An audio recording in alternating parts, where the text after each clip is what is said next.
यदि ये सॉल्यूशन का कॉन्सेप्ट सेम होगा तो दोनों के मार्क्स भी सेम आना चाहिए, किंतु ऐसा हो ना सका। It means there is the probability of quantity of solute which is mixed in related solvent to form the solution. यदि सॉल्यूट की क्वांटिटी बहुत कम है तो रिलेटेड सॉल्यूशन को क्या बोलते हैं हम? रिलेटेड सॉल्यूशन को बोलते हैं मोर डाइल्यूट सॉल्यूशन। एक तो डाइल्यूट है, एक क्या होता है? Most dilute solution. Most dilute solution means आपको पता कैसे चलेगा? पी नॉट और पीएस का डिफरेंस बहुत कम होगा, उसी से पता चलता है कि सॉल्यूशन होगा जो बहुत डाइल्यूट होगा। Means for the most dilute solution, बहुत डाइल्यूट सॉल्यूशन। और मोस्ट डाइल्यूट सॉल्यूशन के लिए मींस जिसमें सॉल्यूट की क्वांटिटी बहुत कम है। बट आप गेस कैसे करेंगे सॉल्यूट की क्वांटिटी बहुत कम है? डियर स्टूडेंट, पी नॉट और पीएस दोनों न्यूमेरिकल में दिए होंगे और दोनों का डिफरेंस बहुत कम होगा, क्योंकि सॉल्यूट यदि बहुत कम मिलाते हैं तो बट नेचुरल है, वेपर प्रेशर घटेगा लेकिन बहुत ज्यादा डिफरेंस नहीं आता। तो ऐसी कंडीशन में आप इस राउल्स लॉ को कैसे अप्लाई करेंगे? P not minus P S upon P not is equal to N1 upon N2, only this. यहां पर स्टूडेंट कंफ्यूज होता है। उन्हें याद है क्या? लर्न कर लिया? डियर स्टूडेंट, ये केमिस्ट्री है। केमिस्ट्री की मिस्ट्री को आपने समझ लिया तो फ्यूचर के जितने भी कॉम्पिटिटिव एग्जामिनेशन है या जितने एग्जाम फेस करने जा रहे हो, केमिस्ट्री ही वो टॉनिक है जो सभी से इंटरनली मुलाकात कराता है, और इंटरनली मुलाकात ही विल पावर को बढ़ाती है। तो केमिस्ट्री आपके सक्सेस के डोर खोलने के लिए की है, इसकी को मिस ना होने दें। जब इस तरह का कभी आए, आपने देखा लोअरिंग पी नॉट पीएस की वैल्यू दी थी और आपसे पूछा गया मोल फ्रैक्शन, या आप पी नॉट नहीं दिया था, पीएस दिया था और आपसे पूछा गया पी नॉट निकालिए, या कुछ एक चीज निकालना होता है तो आपने डायरेक्ट फॉर्मूला लगा दिया P not minus PS upon N1 upon N1 plus N2, क्योंकि न्यूमेरिकल में नहीं दिया होगा कि बहुत मोर डाइल्यूट है, कंसंट्रेट है या मोस्ट कंसंट्रेट है। Such type statement is not given in numerical. Numerical में पी नॉट और पीएस की वैल्यू दी होगी, और वहां पर ध्यान से देखिए, यदि इन दोनों का डिफरेंस बहुत कम है, below then 10, you should remember forever, यदि पी नॉट और PS means vapour pressure of solvent और वेपर प्रेशर ऑफ सॉल्यूशन का डिफरेंस 10 से बिलो है, मींस सुपर डाइल्यूट सॉल्यूशन है, मोस्ट डाइल्यूट है। ऐसी कंडीशन में राउल्स लॉ कौन सा लगाएंगे? P not minus PS upon P not is equal to N1 upon N2। N1 is the number of moles of solute और N2 are the number of moles of solvent। आपकी exercise में 5 numericals ऐसे हैं जो इस concept पर based है, और आप क्या अप्लाई कर देते हैं? N1 अपान N1 प्लस N2। एक रटा है, उन्हें कुछ मालूम नहीं। अरे भाई, रटने के साथ साथ उसका कंसेप्ट तो मालूम होना चाहिए। आप डेली कहते हैं हम पढ़ते तो बहुत है लेकिन स्कोर नहीं कर पाते हैं, न्यूमेरिकल करने जाते हो तो नहीं कर पाते हैं।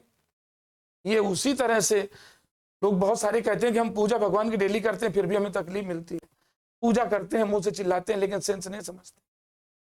आप कभी देखिए, मैंने बहुत अक्सर नोटिस किया है कि कोई लेडी अपने पूजा भी कर रही है, बच्चों को तैयार भी स्कूल करना है, ओम जय जगदीश, अरे चाय देखो उबल गई क्या, जो ध्यावे फल पावे, स्कूल नहीं जाना क्या? तो ये ऐसे वर्शिपिंग से आउटपुट कैसे मिलेगा? इनपुट ही कुछ नहीं होगा। इट मींस जब इसमें देखें तो न्यूमेरिकल का व्यूज समझें। और एक कैटेगरी इसकी जो बेहद इंपॉर्टेंट है, जो आपको इस टॉपिक से रिलेटेड जितने सेंसिटिव न्यूमेरिकल होंगे, कॉम्पिटिटिव क्वेश्चंस होंगे, वो यहीं तक नहीं रुकेंगे। यदि मोर डाइल्यूट सॉल्यूशन है, मोस्ट डाइल्यूट जिसमें कि ये अप्लाई हुआ है, ऐसे सॉल्यूशन के लिए you have to find out the relation between lowering in vapour pressure and molality. It is very very important relation between lowering in vapor pressure and molality। ये देखिए इसमें क्या है, relation between lowering in vapor pressure and molality. I hope everybody know about molality. Number of moles of solute present in 1 kilogram weight of solvent is considered to be molality. अब इसमें relation कैसे आएगा? Relation between lowering in vapor pressure and molality. Dear student, this concept is applicable only for most dilute solution. One thing you should remember forever, this concept is not applicable for concentrated solution. ये उन्हीं के लिए applicable होता है जो Raoult's law की limitation में solution count होते हैं, जिनमें पी नॉट और पीएच का डिफरेंट इज बिलो देन 10, वहां पर ये कॉन्सेप्ट एप्लीकेबल होता है. अब कैसे इसको अप्लाई करेंगे? It is enough for you, ये आपके लिए बहुत है. क्यों? सिंपल स्टेट में आपको मालूम है what is the molality. Molality is equal to W1 upon M1 into W2 in kg. W1 is the weight of solute, M1 is the molar mass of solute, and W2 this is the weight of solvent in kg. यहां पर आप देख रहे हैं N1, it is N1 is related to the solute और N2 is related to solvent. अब इन्हीं के माध्यम से ये हमें लाना है. ये रिलेशन ध्यान देखिए, तो कैसे इसको करेंगे? सी, ये रिलेशन हम डेवलप कर रहे हैं, लेकिन माइंड में ध्यान रखेंगे, इस साइड में ऐसे लिख लिया है कि molality W1 M1 into W2 इन kg. इस पर हमें ध्यान रखना है. और इधर हमने एक रिलेशन पहले से डेवलप कर रखा है, P not minus P S upon P naught is equal to N1 upon N2 for the dilute solution only. ये only for your understanding. Dear student, one thing you should apply here. What? W1 upon M1 in place of N1, and for the N2, what happened for the W2? N2 W2 upon M2. इसको simplify करेंगे तो क्या आ जाएगा? W1 upon M1 into M2 अपान, ये तो mathematical approach है, ये तो न्यूली बॉर्न बेबी भी सॉल्व कर देंगे. आप तो बहुत ही अंडरस्टैंडिंग स्ट्रॉन्ग कर चुके.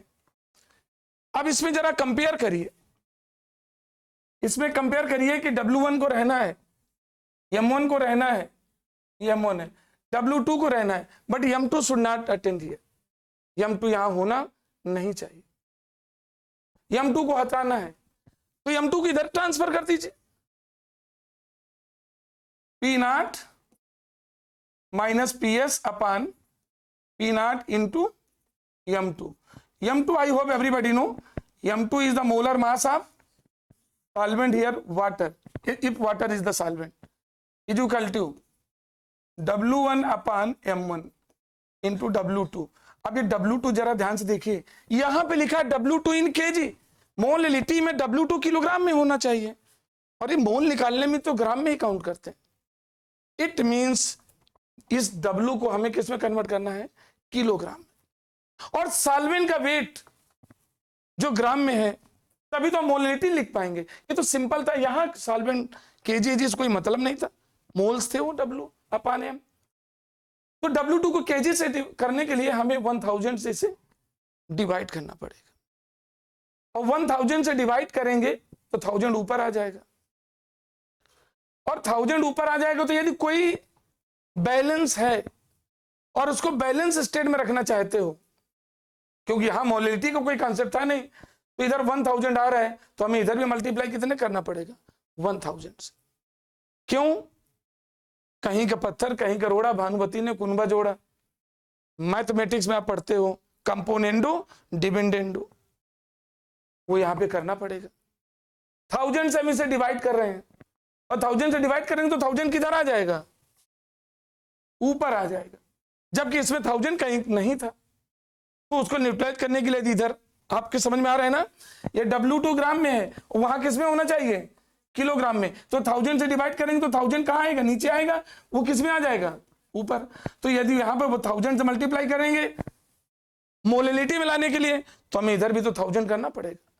It means P0 minus PS upon P0 into M2 into 1000 is equal to W1 upon M1 into W2 1000। ये नीचे आया था ना 1000, अब W2 किस में हो गया यहां पर, now W2 becomes in kg because you had divided by 1000। आप कहेंगे तो 1000 डिवाइड किया तो 1000 ऊपर आ गया, तो इधर 1000 क्यों किया। अरे भाई क्वेश्चन हमारा बैलेंस था पूरा और उसको उसी फॉर्म में लाना है, तो जो चेंजेस इधर हुए वो चेंजेस इधर भी तो करना पड़ेगा। Dear student, now you can declare it as molality which is implies P0 minus PS upon P0 into M2 into 1000 is equal to molality. You must remember this relation very well, and I hope everybody know what is this. Know you well. W is the weight of solute. जो भी consider कर ले, किसी को मान लें, W2 इसको मान लो, इसको W1 मान लो, ये तो आपने कंसीडर किया है और न्यूमेरिकल में अप्रोच कर दीजिए। और this is the weight of solvent, और ये किसमें अब कन्वर्ट हो चुका है, केजी में। Dear student, this is the relation between molality and lowering in vapour pressure, and this is applicable only for more dilute solution. ये केवल बेटा more dilute solution के लिए अप्लाई होता है, सभी के लिए एप्लीकेबल नहीं होता है। क्लियर, ये रिलेशन है। जैसे इससे रिलेटेड एक न्यूमेरिकल आपको कह दिया जाए कि करना है न्यूमेरिकल। एक्वस ग्लूकोज सोल्यूशन ले लें और 373 केल्विन टेम्परेचर पर ग्लूकोज के एक्वस सॉल्यूशन का वेपर प्रेशर 750 mm काउंट हुआ, और आपसे कहा जा रहा है find out the molality of. After completing this one we are going to provide a particular numerical which will approach to this concept. और एक क्वेश्चन क्या है, the vapor pressure of aqueous glucose solution at 373 Kelvin temperature. 373 Kelvin temperature is 750 mm. Calculate its molality. ये numerical है। अब average student जब इसको पढ़ता है, देखिए बहुत ही ऑर्डिनरी न्यूमेरिकल है, but those student who are really not attached with the concept of this plant attempt, उनका ग्लूकोज का क्या दिया है, एक्वस सॉल्यूशन का 373 केल्विन टेम्परेचर पर वेपर प्रेशर 750 है, और मोलैलिटी निकालिए, तो तुरंत फार्मूला अप्लाई करते हैं मोलैलिटी। अब मोलैलिटी में देखते हैं, कहने सोल्यूट का वेट तो दिया ही नहीं, सोल्यूट का मोलर मास तो निकाल लेंगे, लेकिन सोल्यूट का वेट नहीं दिया है, सॉल्वेंट का वेट भी केजी में नहीं दिया है, तो डिक्लेयर करते हैं ये न्यूमेरिकल ही गलत होगा। मोलैलिटी निकालने के लिए फार्मूला W1/M1 और W2 इन केजी, ये फार्मूला हमें अप्लाई करना है, और इस फार्मूले में जो कुछ चाहिए वो तो है ही नहीं। लेकिन सिंसियर स्टूडेंट देखता है तुरंत, और न्यूमेरिकल के करने के लिए एक चीज हमेशा ध्यान रखिए, हमेशा ध्यान रखें, जो जो उसमें गिवन उसको नोट कर लीजिए, जो कुछ भी गिवन है। अभी देखिए सॉल्यूशन अपने आप फाइंड कर लेंगे। ये क्वेश्चन है सोल्यूशन में देखा इसके लिए है फॉर एक्वस C6H12O6 सॉल्यूशन, यानी नॉन वोलेटाइल कंपाउंड है ये, इसका सॉल्यूशन है एक्वस। इट मींस एक चीज और क्लियर हो गई, इसमें सॉल्वेंट ग्रुप में कैसे यूज किया गया है, वाटर को, एक्वस है ना। और यहां पर क्या दिया है, कैपिटल टी की वैल्यू क्या दी है 373 केल्विन। और यदि ऐसे ना समझ पाए which is small T equal to क्या आ जाएगा 100 डिग्री सेल्सियस। अरे केल्विन को सेल्सियस में कन्वर्ट करने के लिए कितना 273, इससे क्या कर दीजिए रिड्यूस कर दीजिए 100, and 100 degree Celsius is the boiling point of water. समझिए बहुत ध्यान से अच्छी तरह, हमने टेम्परेचर लिख लिया और क्या दिया है, पीएस दिया है। पीएस हाउ मच 750 mm, बस इतना कुछ दे रखा है। अरे सब कुछ तो पता चल गया, ये टेम्परेचर है सॉल्यूशन का, और इस टेम्परेचर में 100 डिग्री सेल्सियस, और 100 degree Celsius is the boiling point of water. 100 degree Celsius is the boiling point of water. समझने का प्रयास करिए कि हमारे सामने जब कोई प्रॉब्लम आती है उसको सॉर्ट आउट कैसे करते हैं, यह अप्रोच जरूरी है। और इस अप्रोच से यदि आप काम करते हैं, इस अप्रोच से यदि आप पढ़ते हैं, तो किसी लेवल का न्यूमेरिकल है फिर आप ये आइडेंटिफाई नहीं करेंगे ये टफ है, ये इजी है, ये एकेडमिक एग्जाम है, कॉम्पिटिटिव एग्जाम है, ये डिफरेंशिएट नहीं करेंगे। आप तो ये देखेंगे किस चैप्टर से क्या है और कौन कॉन्सेप्ट अप्लाई हो रहा है फाइंड करेंगे। मैंने ध्यान से देखा ये 100 डिग्री सेल्सियस है, और 100 degree Celsius is the boiling point of water. और क्या होती है डिफिनेशन बॉइलिंग पॉइंट की, that temperature at which the vapor pressure of any liquid becomes equal to atmospheric pressure, that temperature is known as boiling point। boiling point अब उसी temperature को कहते हैं जिस टेम्परेचर पर किसी लिक्विड का वेपर प्रेशर एटमॉस्फेरिक प्रेशर की इक्वल हो जाता है। बस ये लॉजिक था। और एटमॉस्फेरिक प्रेशर क्या होता है 1 एटमॉस्फेयर, या एमएम में जिसको लिखना चाहे तो क्या हो जाएगा 760 mm हो जाएगा। तो एक तो पता चल गया ना तुरंत, पीएस तो गिवन है और पी नॉट क्या हो गया 760 mm। आप कहेंगे सर ये तो दिया नहीं इसमें, कहा, अरे मैंने एक्सप्लेन किया, इसको देखिए जरा ना, क्या दिया है ये टेम्परेचर है जो इसको हमने केल्विन से सेल्सियस किया, और ये वाटर का वेपर प्रेशर है, ये बॉइलिंग पॉइंट है, वेपर प्रेशर नहीं बॉइलिंग पॉइंट है। और बॉइलिंग पॉइंट वो टेम्परेचर होता है जिस पर उस लिक्विड का वेपर प्रेशर एटमॉस्फेरिक प्रेशर के इक्वल हो जाता है।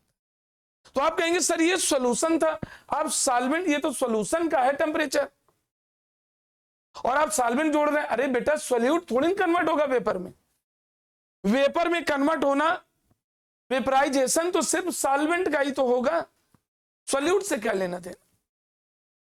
और उसका टेम्परेचर 100 है, इसका मतलब इस समय जो उस सॉल्यूशन में सॉल्वेंट वाटर है ना, उसका बॉइलिंग पॉइंट बड़े, ये बहुत अच्छी एक कंडीशन ही हो गई कि उस टेम्परेचर तो एक किसका है सॉल्वेंट का बॉइलिंग पॉइंट है, और जो बॉइलिंग पॉइंट होता है उस समय उस लिक्विड का वेपर प्रेशर एटमॉस्फेरिक, ये पता चल गया।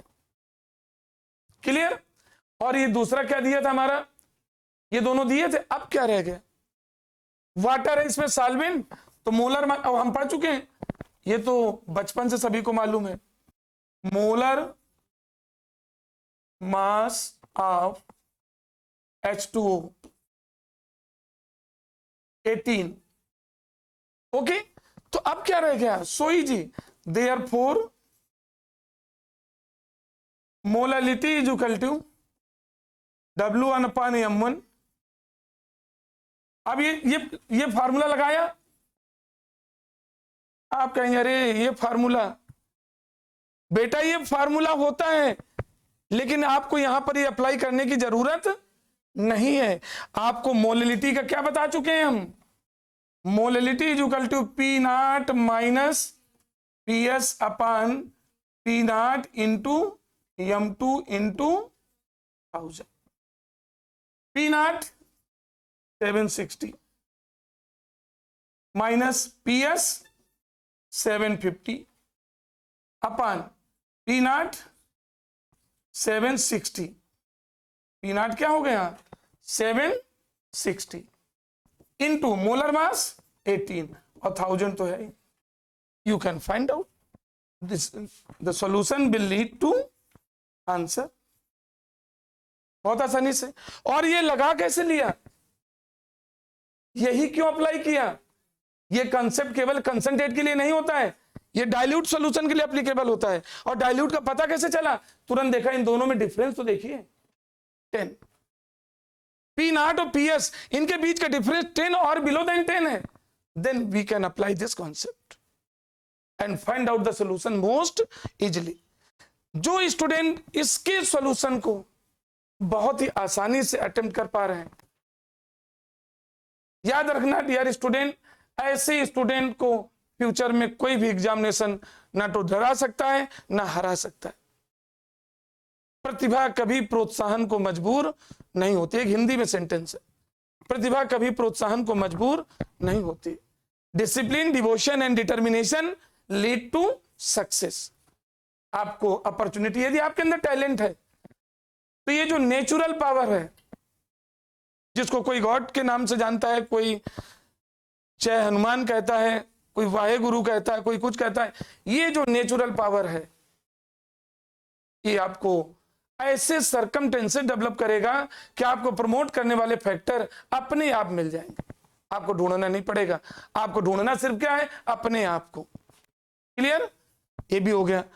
तो I hope everybody come to know about Raoult's law for lowering in vapor pressure as well as vapor pressure lowering in vapor pressure. But this all things is discussed especially for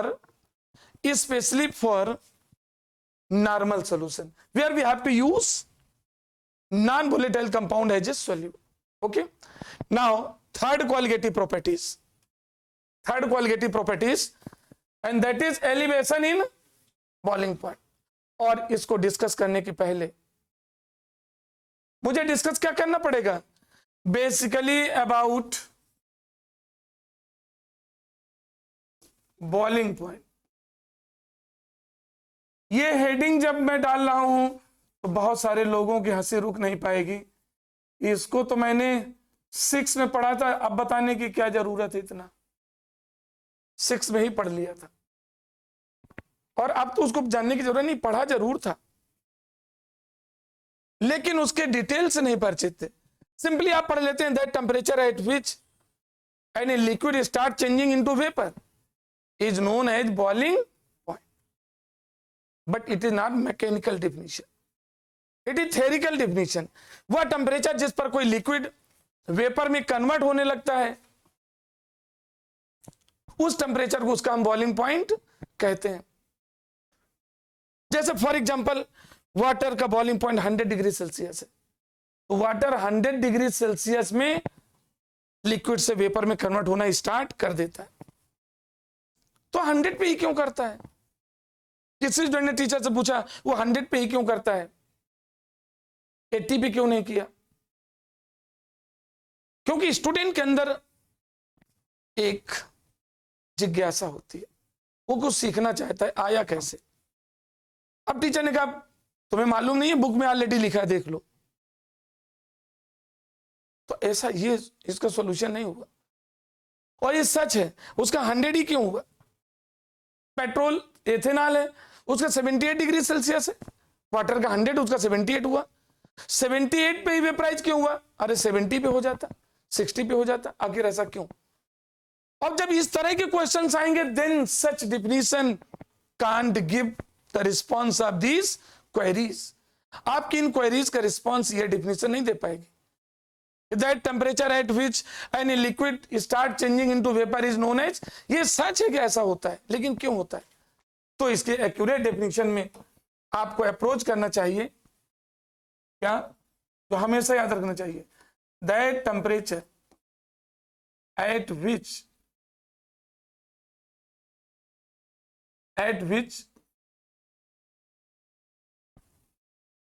the BP, that temperature at which, BP means at which the vapor pressure of any liquid becomes equal to atmospheric pressure. Atmospheric pressure is called boiling. This is the accurate definition, mechanical definition. Reason भी अपने साथ लिया है. वह temperature जिस पर किसी liquid का वेपर प्रेशर एटमॉस्फेरिक प्रेशर के इक्वल हो जाता है वो उसका बॉइलिंग पॉइंट कहलाता है. और it is universal truth, at this temperature related liquid start changing into vapour. ऐसा क्यों हुआ? Why? Let us consider its basic concept. Dear student, this is the container having suitable amount of water. समझिए. और इसको हमने burner के through इसको heat कर रहे हैं. अभी मत सोच लीजिए कि क्या ये कौन सी शक्ति है जो हैंग है. अरे it is only the ray diagram to the indication. Burner के थ्रू उसको हीट कर रहे हैं. बेटा इनिशियली चूंकि इसमें क्या है H2O, तो आप जानते हैं इनिशियल इसका टेम्परेचर क्या रहा होगा, जो जनरल टेम्परेचर होता है 25 to 30 ऐसा रहा होगा. रूम टेम्परेचर वाटर का रहा होगा. आपने हीट करना शुरू किया, बड़े ध्यान से समझिएगा. आपने बर्नर के थ्रू इसको हीट करना शुरू किया. टेम्परेचर इसका बढ़ता गया. 25 से 30 हुआ, 30 से 40 हुआ. समझ रहे ना मेरी बात को? 30 से 40 हुआ, 40 से 50 हुआ, 50 से 60 हुआ, 60 से 70 हुआ.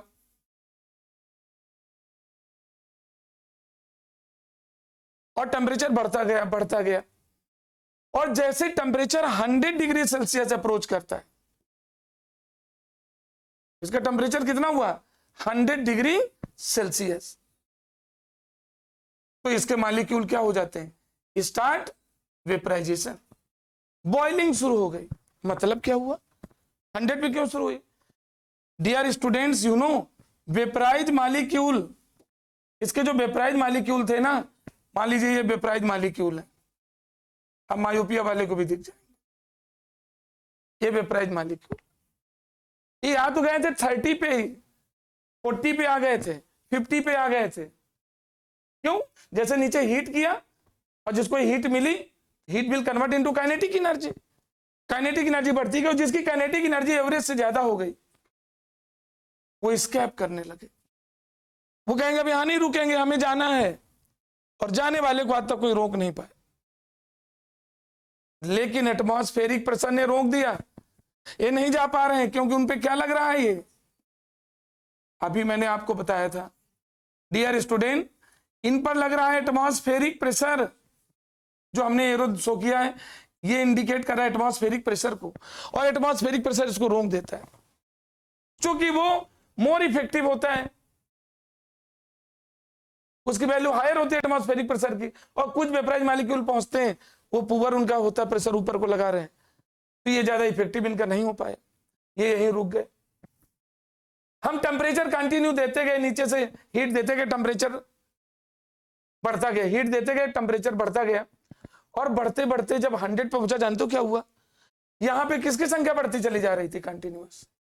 जैसे टेम्परेचर बढ़ाते जा रहे थे वेपराइज मॉलिक्यूल के संख्या यहाँ पे बढ़ती गई.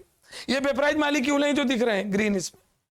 और जब वेपराइज मॉलिक्यूल इतने ज्यादा यहाँ पे कलेक्ट हो गए कि उनका ऊपर की ओर लगने वाला वेपर प्रेशर किसके इक्वल हो गया?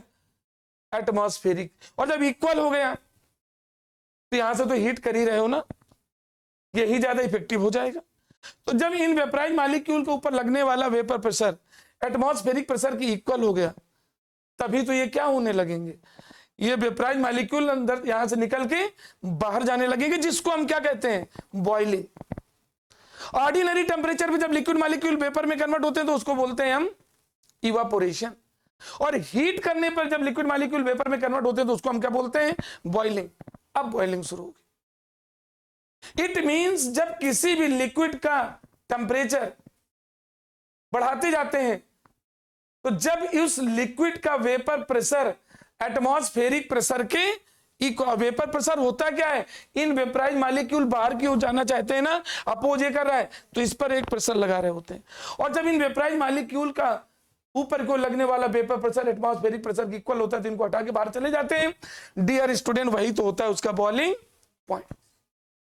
इट मींस 100 में वेपर प्रेशर इक्वल नहीं, 70 नहीं हो पाया था, 80 में नहीं हो पाया था, 85 में नहीं हो पाया था, 92 में नहीं हो पाया था, कब इक्वल हो पाया, 100 डिग्री सेल्सियस। और one thing that is most remarkable about the boiling point, यदि कोई लिक्विड का टेम्परेचर बॉइलिंग पॉइंट तक पहुंच जाता है तो तब तक डियर स्टूडेंट उसको नहीं बढ़ा सकते हैं जब तक कि वो पूरा पूरा लिक्विड वेपर में कन्वर्ट। सपोज ये वाटर है, इसमें I have taken particular amount of water as according to this figure, और इसका टेम्परेचर 100 पे पहुंच गया। अब आप कहेंगे कैसे नहीं बढ़ा सकते हैं, आप कहेंगे हम 2 बर्नर यहां लगा देंगे। डियर स्टूडेंट, 2 बर्नर नहीं, आप 10 बर्नर यहां पे अरेंज कर दीजिए, तो आपको डाइजेस्ट नहीं हो रहा होगा। ऐसा कैसे हो सकता है टेम्परेचर ना बढ़े, बढ़ ही नहीं सकता है, आप नहीं बढ़ा सकते हैं। आप कहेंगे प्रैक्टिकली मैं करके दिखा सकता हूं, सोच वाली बात है। अरे एक बर्नर इतना बता रहा है तो 2 बर्नर, और अरे बेटा नो डाउट मानते हैं कि आप टेम्परेचर कई बर्नर लगा देंगे, हीट ज्यादा मिलेगी, और हीट ज्यादा मिलने से रेट ऑफ वेपराइजेशन बढ़ जाएगी, लेकिन टेम्परेचर नहीं बढ़ेगा। क्यों नहीं बढ़ेगा, आप कह रहे थे 10 से 20, 20 30, 30 से 40, 40 से 50, 60, 70, 80, 90 तब बढ़ता गया, और 100 पे आके कांस्टेंट क्यों हो गया भाई, क्यों कांस्टेंट है बेटा? अब इसका बॉइलिंग शुरू हो गई है, वेपराइजेशन शुरू हो गया है। जितना इसको ज्यादा टेम्परेचर देंगे that will easily convert into kinetic energy, और जो काइनेटिक एनर्जी बढ़ जाएगी वो निकल के बाहर चला गया। तो जितनी हीट आप देते चले जा रहे हैं वो क्या होती जा रही है, काइनेटिक एनर्जी में कन्वर्ट होकर के यहां से एस्केप कर रही है। तो जितनी तेजी से और हीट दोगे रेट ऑफ वेपराइजेशन और फास्ट हो जाएगा, लेकिन टेम्परेचर कांस्टेंट ही रहेगा।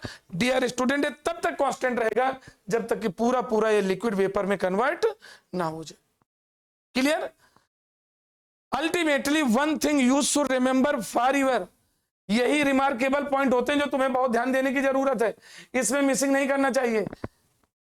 हर कोई भी लिक्विड हो उसके बॉइलिंग पॉइंट पर उस लिक्विड का वेपर प्रेशर हमेशा एटमॉस्फेरिक प्रेशर के इक्वल ही होगा।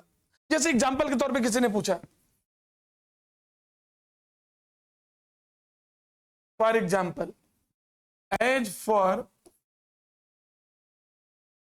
C2H5OH, its boiling point is, sorry C2H5 ये तो वाटर है, C2H5OH का 78 डिग्री सेल्सियस ये है। अब जब इसका बॉइलिंग पॉइंट 78 डिग्री सेल्सियस हो गया तो यदि मैं पूछूं देयरफॉर, अब मैं यहां से आपसे पूछ रहा हूं therefore at 78 degree Celsius the BP of, BP तो इसका है ही, BP क्या निकालने हम, इसका डायरेक्ट हम चर्चा करें यहां पर किसकी, at 78 degree Celsius the vapor pressure of C2H5OH क्या होगा, 100% होगा 760 mm या 1 एटमॉस्फेयर। क्यों, कोई भी ले लीजिए। तो आप कहेंगे सर ये कैसे हुआ, लिक्विड ये भी है लिक्विड वाटर भी है। पहली बात तो एक चीज आप कंक्रीट होकर के अपने आप में अडॉप्ट कर लीजिए कि कोई भी लिक्विड हो जो भी उसका बॉइलिंग पॉइंट है, उस बॉइलिंग पॉइंट पर उस लिक्विड का वेपर प्रेशर हमेशा एटमॉस्फेरिक प्रेशर के इक्वल ही होगा। दूसरी जो बहुत सॉलिड पॉइंट आपको याद रखना चाहिए हर कंडीशन में कि हर लिक्विड का बॉइलिंग पॉइंट अलग अलग क्यों होता है, एक समान क्यों नहीं होता। डियर स्टूडेंट, सभी जो लिक्विड होंगे ना उन लिक्विड का केमिकल फार्मूला सेम होगा, ना उनका मोलर मास सेम होगा। क्योंकि मॉलिक्यूल नहीं सेम होगा तो मोलर मास भी नहीं सेम होगा, और मोलर मास सेम नहीं होगा तो उनके मॉलिक्यूल के बीच लगने वाले फोर्स ऑफ इंटरेक्शन एक समान नहीं हो सकता। और जब फोर्स ऑफ इंटरेक्शन एक समान नहीं होगा, जिसका फोर्स ऑफ इंटरेक्शन क्या होता है, हाई होता है, भाई क्या करते हैं हीट में, इनके मॉलिक्यूल की भी जो फोर्स लग रहा होता है टेम्परेचर बढ़ा करके उसी को तो ब्रेक करते हैं, और जब ब्रेक हो जाता है तो बाहर जाने लगते हैं। इट मींस जिस लिक्विड की डेंसिटी हाई होती है, मोलर मास हाई होगी तो डेंसिटी हाई होगी, उसका बॉइलिंग पॉइंट भी हाई होता है, और जिसकी डेंसिटी लो होती है उसका बॉइलिंग पॉइंट भी, आप देख रहे हो C2H5 और water, C2H5 is lighter than water, water से लाइटर होता है। तो ये तो बॉइलिंग पॉइंट के बारे में तो सभी को क्लियर हो गया। और बॉइलिंग पॉइंट में ये जो ऊपर मैंने एक्सटर्नल प्रेशर की बात बताई, आपसे एक पूछ रहे हैं मैं, क्या बॉइलिंग पॉइंट एक लिक्विड हो, सेम लिक्विड है, क्या उसका बॉइलिंग पॉइंट वेरिएट हो सकता है? हाँ हो सकता है। लिक्विड के यदि हम लोग सॉल्यूट को नहीं मिला रहे तब भी, क्यों? जैसा कि मैंने अभी बताया कि किसी लिक्विड का बॉइलिंग पॉइंट किस पर भी डिपेंड करता है, वेपर प्रेशर यानी एटमॉस्फेरिक प्रेशर पर। यदि आप वाटर का 100 डिग्री सेल्सियस लैंड पर है, अर्थ पर, चंद्रमा पे ले जाकर के, हिमालय पर्वत की चोटी में ले जाकर के उसको बॉइल करिए, वहां पे ले जाकर के हिमालय पर्वत की पीक पर पहुंच जाइए और वहां पर इसको हीट करिए। डियर स्टूडेंट, प्रैक्टिकली यदि आप नोटिस करेंगे तो वहां पर इसका बॉइलिंग पॉइंट 100 से बहुत कम होगा। वाटर तो वही है, 100 से कम क्यों हो गया? क्योंकि जैसे हम हायर एल्टीट्यूड में पहुंचते हैं, ऊंचाई पे पहुंचते जाते हैं, वहां ऑक्सीजन की डिफिशियंसी होने के कारण एटमॉस्फेरिक प्रेशर कम होता जाता है, और जब एटमॉस्फेरिक प्रेशर कम होता जाए, वही तो ऑब्जेक्शन कर रहा था, तो वेपर प्रेशर भी लो, सॉरी बॉइलिंग पॉइंट भी लो होता जाएगा। क्लियर? और दूसरा इसका आप बहुत सारे एग्जांपल आप देखते हैं, प्रेशर कुकर, ये एक ऐसा इंस्ट्रूमेंट है, ये एक ऐसा ऑपरेटर है कि लगभग सब जगह मिल जाएगा। एक्सपेरिमेंटल वे पे आप देख सकते हो। कौन कहता है साइंस बहुत तरक्की नहीं कर रही? एक इलिटरेट भी अच्छी तरह से जानता है कि हमें क्विक प्रोसेस को क्विक करना है तो किसका यूज करना पड़ेगा? कुकर का, क्योंकि वो पर्टिकुलर कुकर से रिलेटेड पर्सन को ये कॉन्सेप्ट आता है। कुकर में बड़ी जल्दी पका लेते हैं किसी चीज को, और ऐसे ओपन कंटेनर में पकाना तो बहुत समय लग जाएगा। अब इसी को यदि आपने कुकर बना दिया, suppose this is the cooker, ये कुकर हो गया, let us for some time ये कुकर हो गया। अब इसमें बेटा जब ओपन था, इस वाटर का टेम्परेचर 100 से ज्यादा नहीं कर सकते चाहे जितने बर्नर आप लगाते हैं, लेकिन अब जब कुकर हो गया ना और इसको हीट करेंगे तो इसकी जो वेपर बनेगी ना वो निकल के बाहर नहीं जा पाएगी, वो भी अंदर ही रहेगी, तो उसका वेपर प्रेशर और ज्यादा बढ़ जाएगा। इसके अंदर का प्रेशर, इस जो वाटर है लिक्विड है, अब कुकर के अंदर चूंकि इसमें जो वेपराइज होगा वो बाहर नहीं जा पाएगा, इसके अंदर ही रहेगा, तो जो इनिशियली वेपर बनेगी उसी के वेपर प्रेशर को बढ़ा देगी, और जब वेपर प्रेशर बढ़ जाएगा तो वाटर का बॉइलिंग पॉइंट भी, प्रेशर कुकर के अंदर वाटर, अब चूंकि ये भी सेट किए जाते हैं टेक्निकल कॉन्सेप्ट के आधार पर, 120 भी हो सकता है, ये अलग अलग सिस्टम होगा कि 130 तक पहुंच सकता है, 140 तक पहुंच सकता है, तो जल्दी तो कुक हो जाएगा ऑब्जेक्ट जो इसमें करना चाह रहे हैं। ओपन में वाटर का टेम्परेचर कितना मैक्सिमम पहुंच सकता था? 100, और यहाँ 150 हो गया, 170 हो गया, तो बट नेचुरल है जल्दी कुक क्यों हो गया? क्योंकि उसके अंदर का वाटर का बॉइलिंग पॉइंट बढ़ गया। बॉइलिंग पॉइंट क्यों बढ़ा? क्योंकि वेपर प्रेशर बढ़ गया, जो उसके बॉइलिंग पॉइंट को, वेपराइज को रोकता है। ओके, तो I hope everybody is familiar with boiling point. ये था केवल लिक्विड से रिलेटेड, लेकिन जो सॉल्वेंट है वो सॉल्यूशन में भी तो कन्वर्ट हो जाता है। सास भी कभी बहू थी और बहू भी कभी सास बनेगी, इट इज यूनिवर्सल ट्रूथ। आप स्टूडेंट हैं और आप सब जो पढ़ रहे हैं, किसी ने नहीं देखा है, इनमें से कुछ उन बुलंदियों तक पहुंच सकते हैं कि वो केवल डिस्ट्रिक्ट नहीं, स्टेट नहीं, नेशन नहीं, इंटरनेशनल वर्ल्ड लेवल पे नाम हो जाता है, और कुछ ऐसे होते हैं उनको शहर भी पूरा नहीं जान पाता है। तो डिपेंड करता है उसके द्वारा किए गए इफर्ट को, ये इफर्ट पर डिपेंड करता है। Effort or smart work. Hard work can't lead to success. Hard work can't lead to success till it is untouched with smart work. पहले हार्ड वर्क में बहुत कम ऑप्शन होते थे, कंपटीशन ज्यादा नहीं होता था, तो हार्ड वर्क इज इनफ. लेकिन अब हार्ड वर्क के साथ स्मार्ट वर्क इज कंपलसरी, क्यों cut throat competition we have to face in present time. तो अब यदि हम किसी सॉल्वेंट को सॉल्यूशन में कन्वर्ट कर देंगे देन व्हाट हैपेंस, कुछ ना कुछ तो होगा. और वहीं से कोलिगेटिव प्रॉपर्टी शुरू होती है, that is known as elevation in boiling point. Elevation in boiling point. Dear student, it is also known as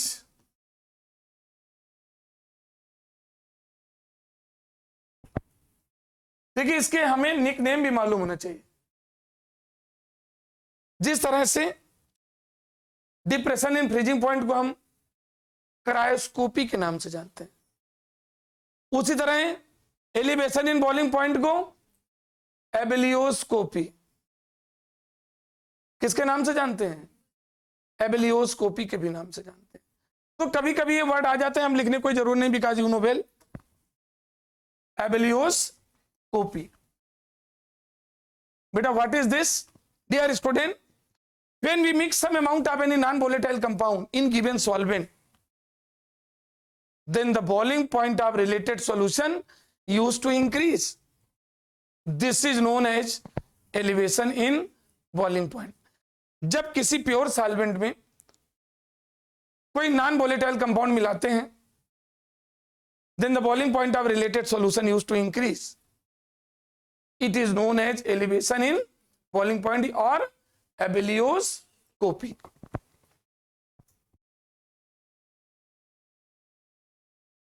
When we mixed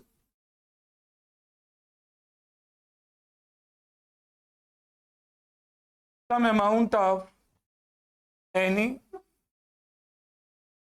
non-volatile solute in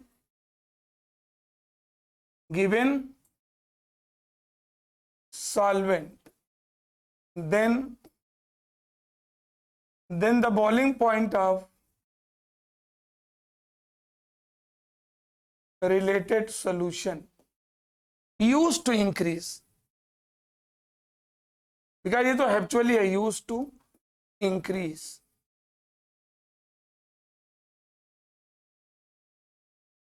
It is called elevation in boiling point. But ये क्यों होता है ऐसा, ये आप जान चुके हैं बहुत अच्छी तरह से, क्योंकि रीजन जानेंगे तो कई क्वेश्चन इससे होते हैं. ये वाटर था 100 डिग्री सेल्सियस था और इसमें हमने मिक्स कर दिया sucrose C12H22O11. Dear student, this is the sucrose, non volatile compound है. और जब इस वाटर में मिक्स करोगे, इनिशियली वाटर था और इसको जब मिक्स कर दिया, then it will convert into solution. ये सॉल्यूशन में कन्वर्ट हो गया, कन्वर्टेड इनटू सॉल्यूशन. अब क्या समझते हैं, पहले वाटर था और मान लीजिए सॉल्यूट के मॉलिक्यूल ये आ गया, तो ये सॉल्यूट के मॉलिक्यूल बीच बीच में है ना, और सॉल्वेंट के ये मॉलिक्यूल है, ये आपने देखा. पहले केवल वाटर था तो उसके मॉलिक्यूल दूर दूर थे. अब इस कलर में, ऑरेंज कलर में देख रहे हैं, ये क्या आ गया, सुक्रोज C12H20, चीनी के पार्टिकल, शुगर पार्टिकल आ गए, शुगर मॉलिक्यूल. बट नेचुरल इनके मॉलिक्यूल के बीच का स्पेस कम हो गया, और स्पेस जैसे ही कम हुआ तुरंत उनके बीच क्या बढ़ जाएगा, intermolecular force is going to increase.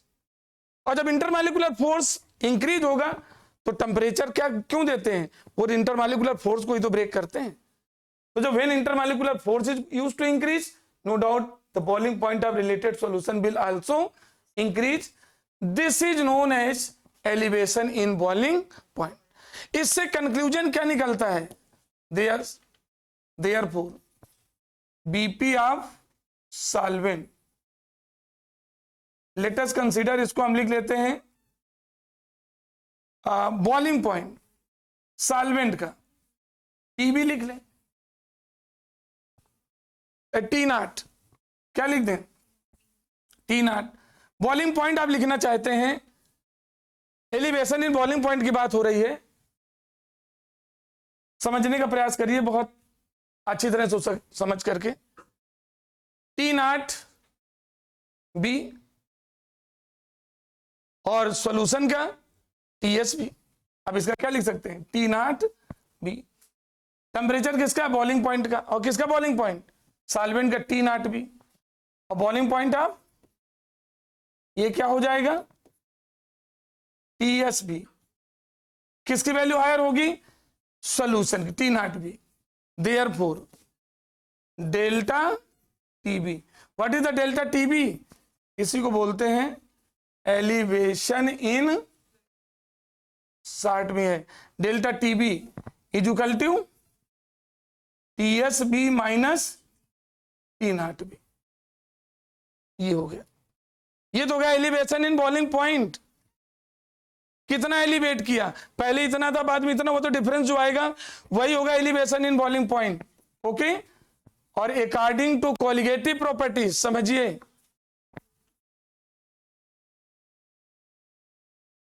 According to colligative, यदि कोलिगेटिव प्रॉपर्टीज को लेके चलें तो ये क्या आ जाएगा? Delta TB directly proportional to molality small m. ये मोलिटी है, समझिए ध्यान से।